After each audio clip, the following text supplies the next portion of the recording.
specified that any, how was the wording, that any shelter would have to? I don't Have to know. be We'd a- have to get the, because I don't have the and I didn't know whether the existing ordinance, certainly some areas it would be conditional. I don't know if it was conditional in all areas or not. If it's already there, then we don't have to worry about it. Yeah, that's what I'm thinking, is it might be. Phil,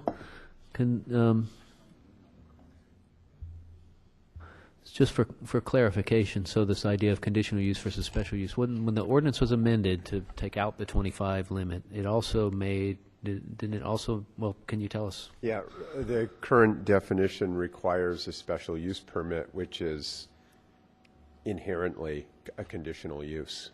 So it's only a conditional use. So if the zone, even if the zone says that shelters are allowed, somebody couldn't just by right build a shelter, then it would still have to go through the special use permit Yes. according to the ordinance now. Yes. Okay. So that's basically what we're, Yeah. okay, so we wouldn't need to add that comment. Okay, James? Just one question. I just want to make sure I'm clear. So we're not really setting up guidelines. We're just sending this document over, hoping that the town council will just accept us. Well, no, there are guidelines. I mean, here. not guidelines to the degree where, they're not manageable. I guess that's what I'm saying. I guess there are some specifics, having the plan in place, a mechanism plan in place, a time for community involvement, et cetera, at the time of application, that's a specific. Having the reports from the fire department, police department, that's a specific. Asking staff potentially to create a matrix for prioritizing locations would be a specific. What I'm saying is the one area I think you can't get specific in is on the concentration, because that is conditional upon, you can't predict what that would be. So Yeah, and I wanted to add, if it helps the board kind of understand where, at least kind of where the subcommittee was starting from was, the goal was to have, in addition to whatever we could provide specifically, such as the good neighbor plan and so forth, that we'd be able, that the council would have this laundry list of practices. They have that by the categories that are broken down. These are the areas that most communities look at, and then so that when this type of application comes in, they would have this cheat sheet to say, well, these are the things, these are the things we need to look at. These are some other things we should look at and consider. And then I think this idea of a matrix also, that was another thing that I had thought about adding, something to give the council a little bit more focus as they evaluate this type, so that they're not simply relying on, I mean, it's going to be inherently subjective, but that they have that they've got specific areas that they know they should be paying attention to with this type of application. So that was kind of the reasoning behind the subcommittee. That's where that's the way we interpreted the council charge, I should say. I just want to make sure we're on target. Right. So yeah, we are calling for some things that would be actual stipulations here. So we kind of have two ways. Well, were there any other comments about either additions or things, Jason? Well, I just wanted to, real quick, say that I appreciate the changes, George, that you gave us here. I do kind of think that we needed to get a little bit more specific than what we had to start with, but I'm really kind of uncomfortable becoming any more specific than what we're looking at tonight. I kind of feel like this is an issue where we could get more and more and more data, and it's not, any amount of data is not going to make me an expert in the area, and we might come up with 7,000 criteria for where a shelter should or should not be, but ultimately the decision is going to be weighting how heavily each of those criteria should play. And I feel like that's a political decision that's not really the place of the planning board to be making, and that ultimately needs to fall upon the council. So I guess I say all that just to frame that I really can't feel comfortable giving any more specificity than about the level that George laid out here and what we've been presented earlier. Yeah, I think that's Maybe we should add a sentence that basically says to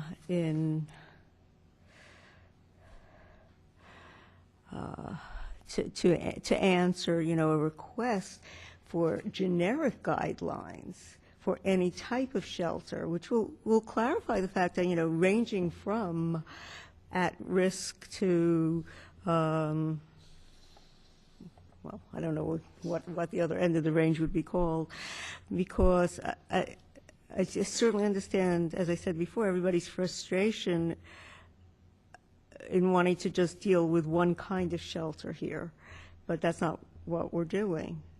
So I guess it would be important also for council to to have it in front of them, find out what we're dealing with, and these are your parameters based on that, which is pretty much what it says.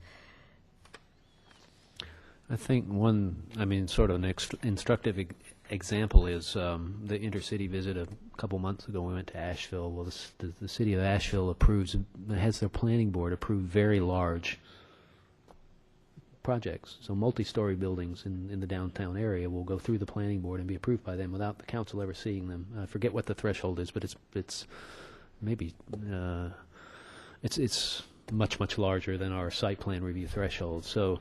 That's what that city has adopted as what they want to do in that particular area. So in return, they have a very strict checklist that they use for those types of applications. Chapel Hill does not do that. In the special use permit that process that makes all of these subject to council review, where they hear all the evidence and they make a subjective decision basically based on those findings. So. I kind of see this in the same light, unless it's, as Dell said, it's a political decision that, if the council decides that it wants these things stipulated and doesn't want to have to deal with the politics of making the decision, then it's going to have to do the heavy lifting of amending the ordinance to do that.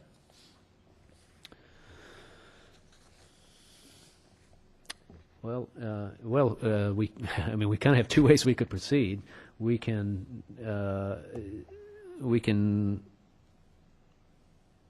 decide what that this is as far as we feel comfortable going. Oh, I'm sorry, did you? I actually can't. Do I have to speak in the microphone? Yes. Okay.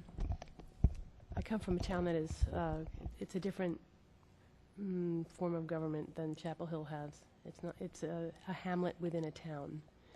And the town can decide, for example, where to put its shelters. I happen to live in the hamlet where that town wanted to put all that. They made a decision to put outpatient, I don't know what you call when people are discharged from mental hospitals and have nowhere to go. So they all were put in this one town.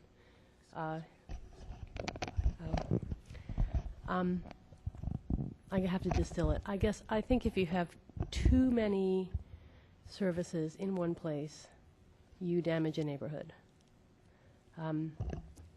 Because the planning board was given this mission at the same time as they received a special use permit application, it's become very fraught.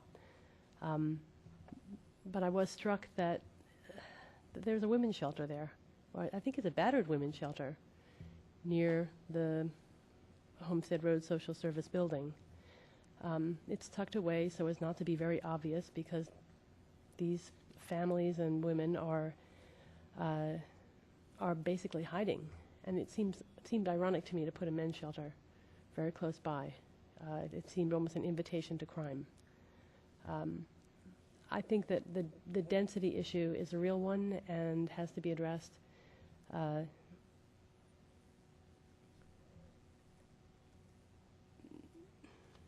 And I think a quarter mile is not enough of a spacing. I know it depends on size. A group home is not the same as an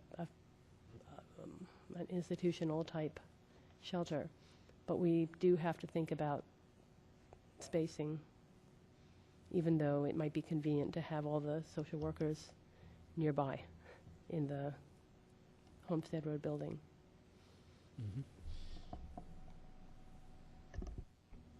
Other comments or thoughts? So, George? Well, I don't disagree with anything Deborah's saying. I think that's why it becomes a conditional situation. That, if we came up with guidelines said, you can't have a men's shelter within X amount of feet of a women's shelter, but then you have to define, well, what's the men's shelter? How big is the group home considered? And so we get into all these little vagaries that it would be very difficult to come up with every situation. And I think that's why I think it's best left for each, situation to be presented to council, for people to present evidence, for the neighbors to voice their concerns, and then council make their decision at that point.